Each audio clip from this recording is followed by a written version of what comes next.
short time.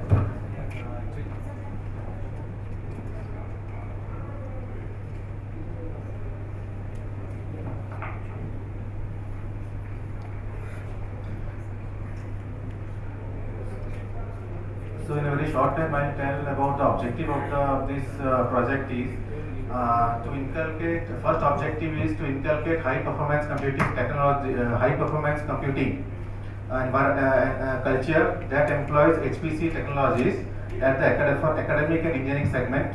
The second objective is to production of skilled HPC manpower for the government research and industry that employ HPC technologies. And the third is the innovation. Innovation that will lead to the production of HPC product, just like UNAMA, not only for the engineering community and even after the engineering community. So basically, I will talk about what is UNAMA. UNAMA basically is an integrated package, or you can say solution, that contains hardware and software. The hardware basically consists of high performance computing servers and high speed interconnects with some storage, and the software is open source software, which and also includes application installer, execution model, and the command line interface. So basically, the next question rises that why did this product get developed? This was because there was a huge dearth of high performance computing skilled manpower that the industry people are looking for. For the industry, I mean the people like industry like Intel, IBM, HP that uses HPC technologies, and the government and research labs. So like the labs under Department of Biotechnology, Ministry of Earth Sciences, and all who require computational techniques that can be clubbed with the domain experts for simulation purposes and getting results out of it. So basically, what we thought that so in order to for mass production of the skilled manpower, so we have to go at the grassroots level. That means the college level, which is the engineering level.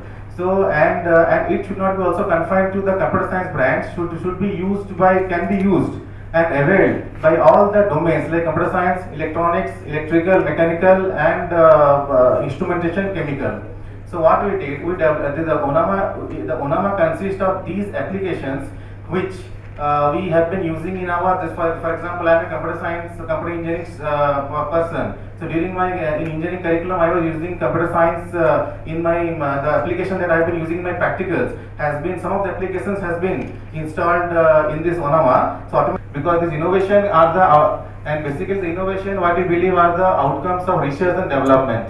So the young minds of the young generations at the college level can get a feel of the high performance computing culture. So and these people, students, research scholars and the PhD students also, when they pass out of their engineering curriculum, can opt a career using computation techniques either in any of the domains, whether they may be from mechanical, electrical, civil, because everybody use this HPC environment for simulation purpose. So regarding the UNAMA, some of the paper has been also published and accepted in conferences in China and Malaysia, and then we are also now in the process of making the UNAMA electronic version for the Android phones.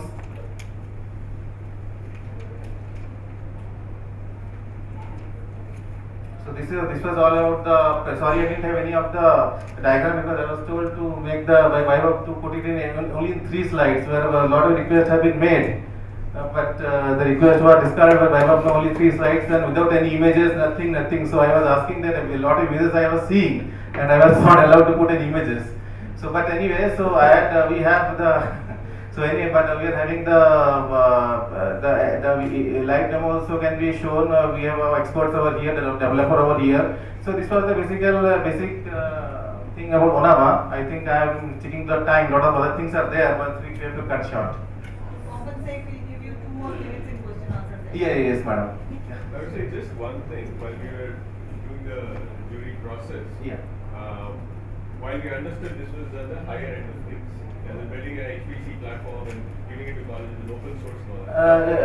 It is something a small kind of, I will not say supercomputing platform, but simple a small kind of parallel computing environment comprising a very less number of computing servers, so that I can have at least irrespective of whether they are in any domain, electrical ho, mechanical, any domain. Because everybody needs, suppose you see the buildings that are buildings and you see the aerodynamics, everything requires high performance computing technology nowadays. Just one thing Yeah. we wanted to understand. Before, what we really wanted to understand was before the product was built, Yes. and from the time it was built to now, Yes. how many colleges, how many students have started using this, and what has CDAC done to promote this product is one thing, and Yes. two, if your objective was to create skilled HPC manpower is Yes. one thing, and to create HPC products, how many of those people have been trained and skilled and certified under the CCHPCP Yes. certified program? Yes.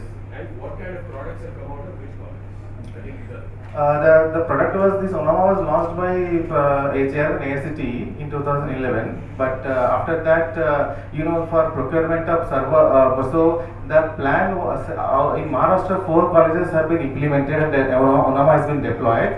But idea was during our discussion with the government, what we thought that if HPC can be as a part of the engineering curricula, then only everybody will be able to utilize because every student in the semester, if they don't have HPC as a curricula, then everybody the students has to do it out of their own interest. So because then people don't have time. So what is the plan now? We are talking with the government of Maharashtra to have it as a part of the HPC. We are also talking with some NITs like NIT Silchar, NIT Sikkim to have it a part of the, because they have a different governing body of their own. So to make it as an elective in their engineering curricula. And as a part, and secondly, the procurement of the 4 to 5 servers requires some costs. So what the government, for any government organization, it has to be out of tender process, and for any private organization to attend, they have to invest themselves, which will have some kind of cost to procure 4 servers nowadays with the latest technology. What we believe is some around 6 to 7 lakhs cost is there. So that way they have to invest, the private engineering The colleges. reason I'm asking is again, Yes. I come from National Skill Development Corporation. Yes. We work with NASCOM, which is one of the state universities. We have an IT sector skill council. Yes. And their job is to create manpower for the industry in the Yes. IT sector with the production and so on and so forth. Yes. Now, NIT is a partner, APTEC is a partner, and so are 100 plus organizations which are that we have funded. Correct. And so I think what I was trying to attempt is Yeah. not like if there is a transfer of technology enabled in the listing, like the first product that we saw, which was e-safety, where they think they want to commercialize it. Because you build something credible, if it is only going to 4 colleges in Maharashtra and a lot of bottlenecks, why the product cannot be covered? Your 2 outcomes have not been achieved, which is skilled manpower and HPC. So that was our. No. To deploy this product, what it has been now.